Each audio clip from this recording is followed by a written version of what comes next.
ये कहानी एक ऐसे गरीब कारीगर की है जो कि एक छोटे से गांव में रहता था। वो भगवान श्री कृष्ण का परम भक्त था और उनकी सेवा करना चाहता था। अब उस कारीगर की इच्छा थी कि वो प्रभु के लिए अपने हाथों से एक सुंदर वस्त्र बनकर ले जाए। उसने दिन रात मेहनत की, अपनी जमा पूंजी लगाई और एक रेशमी दुपट्टा तैयार किया। लेकिन गरीबी के कारण रास्ते में भूख और थकान से उसकी हालत बिगड़ गई और गिरते पड़ते जब वो दूर के भगवान के मंदिर पहुंचा तो उसका बुना हुआ वस्त्र जगह जगह से थोड़ा फट गया और मैला हो गया। अब जब वो मंदिर पहुंचा और पुजारियों को वो वस्त्र भेंट करने लगा तो उन्होंने उसे झिड़क दिया। उन्होंने कहा, प्रभु को फटे और मैले वस्त्र नहीं चढ़ाते, वो अपशकुन है। जिसे सुनकर वो भक्त फूट फूट कर रोने लगा और मंदिर के बाहर एक कोने में बैठकर प्रार्थना करने लगा कि प्रभु उसकी तुच्छ भेंट स्वीकार कर लें।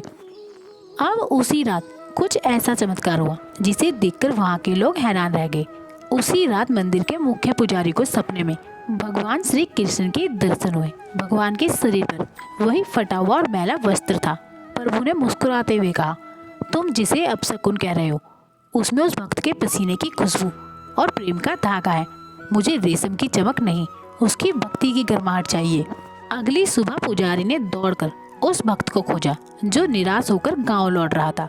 पुजारी ने उसके पैर छुए और सम्मानपूर्वक उस वस्त्र को भगवान को अर्पित किया। और उस पुजारी को समझ आ गया कि ईश्वर सिर्फ वस्तु नहीं देखते बल्कि वो भक्त के भाव देखते हैं।